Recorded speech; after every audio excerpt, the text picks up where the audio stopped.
ಗುರುವೆ ಕೊತ್ತಂಬರಿ ಸೊಪ್ಪು ಸೇಲ್ ಆಯ್ತು, 50,000 ರೂಪಾಯಿ ಲಾಭನೂ ಬಂತು. ಬಂದಿದ್ ಲಾಭದಲ್ಲಿ ನನ್ನ ಬಾಸ್ಗೆ ಅಂದ್ರೆ ನಮ್ಮ ಅಪ್ಪನ್ಗೆ ಒಂದ್ ಗಾಡಿನೂ ತಗೊಟ್ಟೆ. ಹಾಗೆ ನೆಕ್ಸ್ಟ್ ಬೆಳೆ ಏನಾಗ್ತೀನಿ ಎಲ್ಲ ಹೇಳ್ತೀನಿ. ಜೊತೆಗೆ ಈ ಜಮೀನಲ್ಲಿ ಕಳೆದ ಒಂದು ವರ್ಷದಿಂದ ಟೋಟಲಿ ಅಂದ್ರೆ ಬೋರ್ವೆಲ್ ಹಾಕ್ಸ್ದಾಗಿಂದ 6 ಬೆಳೆ ಬೆಳೆದೀನಿ. 6 ಬೆಳೆಯಿಂದ ನನಗೆ ಲಾಭ ಆಗಿದ್ಯಾ ನಷ್ಟ ಆಗಿದ್ಯಾ ಎಲ್ಲ ಹೇಳ್ತೀನಿ. ಸೊ ವಿಡಿಯೋ ಎಲ್ಲೂ ಸ್ಕಿಪ್ ಮಾಡದೆ ವಿಡಿಯೋ ಫುಲ್ ನೋಡಿ. 10 ಲೋಡ್ ತಿಪ್ಪೆ ಗೊಬ್ಬರ ಹೊಡ್ಸಿದಾಯ್ತು, 2 ಸಲ 5 ನೇಗ್ಲು, 1 ಸಲ ರೋಟ್ರಿ ಹೊಡ್ಸಿದಾಯ್ತು. ಸೊ ವಾಟ್ ನೆಕ್ಸ್ಟ್ ಏನ್ ಬೆಳೆಯೋಣ ಅಂತ ಫುಲ್ ಕನ್ಫ್ಯೂಷನ್ ಇದೀನಿ. ಯಾಕಂದ್ರೆ ಸದ್ಯಕ್ಕೆ ಅವರೆಕಾಯಿ ತೊಗರಿಕಾಯಿ ಸೀಸನ್ ಓಡ್ತಾ ಇದೆ. ಇನ್ 2 ತಿಂಗಳು ಯಾವ ತರಕಾರಿನೂ ಸೊಪ್ಪು ರೇಟ್ ಸಿಗಲ್ಲ. ಸೊ ಏನ್ ಹಾಕೋಣ ಅಂತ ಕನ್ಫ್ಯೂಷನ್ ಇದೆ.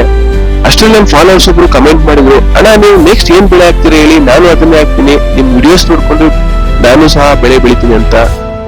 ಆ ತಮ್ಮಂಗೆ ಏನ್ ಹೇಳ್ಬೇಕು ನನ್ಗೆ ಅರ್ಥ ಆಗಿಲ್ಲ. ತಮ್ಮ ಒಳ್ಳೇದಾಗ್ಲಿ, ಆದ್ರೂ ನಿಮ್ಮ ಊರು ಯಾವ್ದು ನನ್ಗೆ ಗೊತ್ತಾಗಿಲ್ಲ. ನಿಮ್ಮ ಮಣ್ಣು ವಾತಾವರಣ ನೋಡ್ಕೊಂಡು ಬೆಳಿ ಅಂತ ಹೇಳಕ್ ಇಷ್ಟಪಡ್ತೀನಿ. ಹಾಗೆ ನಾನು ವಿಡಿಯೋ ಸ್ಟಾರ್ಟಿಂಗ್ ಅಲ್ಲಿ ಹೇಳಿದ್ದೆ, ಈ ಕೃಷಿಯಿಂದ ನನ್ಗೆ ಲಾಭ ಆಗಿದ್ಯಾ ನಷ್ಟ ಆಗಿದ್ಯಾ ಎಲ್ಲ ಹೇಳ್ತೀನಿ. ನೋಡಿ, ನಾನು ಬೋರ್ವೆಲ್ ಹಾಕ್ಸಿ ಫಸ್ಟ್ ಬೆಳೆ ಇಟ್ಟಿದ್ದು ಕ್ಯಾರೆಟ್.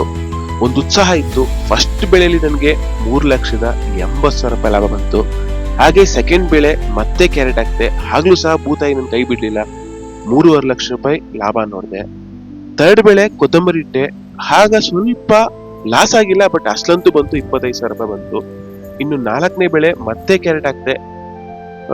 ಮತ್ತೆ ಕ್ಯಾರೆಟ್ ರಿಪೀಟ್ ಮಾಡಿದ್ರೆ ಈ ಸಲ ಬೆಳೆ ಕೈ ಕೊಡ್ತು. ಸೊ ಲಾಸ್ ಆಗಿಲ್ಲ, ಅಸಲು ಬಂತು.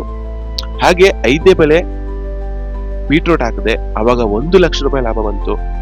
6ನೇ ಬೆಳೆ ರೀಸೆಂಟ್ ಆಗಿ ಕೊತ್ತಂಬರಿ ಹಾಕಿದೆ, ಅವಾಗ 50,000 ರೂಪಾಯಿ ಲಾಭ ಬಂತು.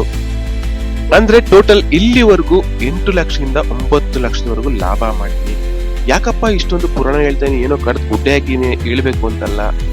ನಮ್ಮ ಅಣ್ಣ ತಮ್ಮದಿರ್ಗೆ ಊರಲ್ಲಿ 1 ಎಕರೆ 2 ಎಕರೆ ಜಮೀನ್ ಇದ್ದು ಮಾಡಕ್ಕಾಗದೆ ಅಲ್ಲೆಲ್ಲೋ ಬೆಂಗಳೂರಿಗೆ ಹೋಗಿ ಡೆಲಿವರಿ ಬಾಯ್ ಕೆಲಸ ಮಾಡ್ಕೊಂಡು ಕೂಲಿ ಮಾಡ್ಕೊಂಡು ರಾತ್ರಿ ಪುಷ್ಕ ತಿನ್ಕೊಂಡು ಜೀವನ ಮಾಡ್ತಾ ಇರೋ ನಮ್ಮೆಲ್ಲ ಅಣ್ಣ ತಮ್ಮದಿರ್ಗೆ ಸ್ಫೂರ್ತಿ ಆಗ್ಲಿ ಅಂತ.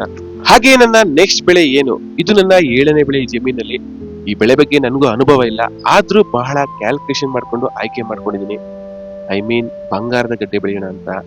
ಬಂಗಾರದ ಗಡ್ಡೆ ಅಂದ್ರೆ ಏನು ಇಲ್ಲ, ಆಲೂಗಡ್ಡೆ ಬೆಳೆಯೋಣ ಅಂತ. ಈ ಆಲೂಗಡ್ಡೆ ಬೆಳೆ ಬಗ್ಗೆ ಡೇ 1 ಇಂದ ಅಂದ್ರೆ ಮಣ್ಣು ಪ್ರಿಪರೇಷನ್ ಹೇಗೆ, ಯಾವ ಗೊಬ್ಬರ, ಯಾವ ಮದ್ದು, ಪೋಷಣೆ ಹೇಗೆ, ಜೊತೆಗೆ ಮಾರ್ಕೆಟಿಂಗ್ ಮಾಡೋದು ಹೇಗೆ ಎಲ್ಲ ಈ ಚಾನಲ್ ಅಲ್ಲಿ ನಾನು ಬಹಳ ಸರಳವಾಗಿ ಸುಲಭವಾಗಿ ಅರ್ಥ ಆಗುವಂತೆ ಹೇಳ್ಕೊಡ್ತೀನಿ. ಸೊ ನನ್ನ ಚಾನಲ್ ಫಾಲೋ ಮಾಡ್ಕೊಳ್ಳಿ. ಮತ್ತೆ ಸಿಗೋಣ. ಧನ್ಯವಾದಗಳು. ಜೈ ಹಿಂದ್.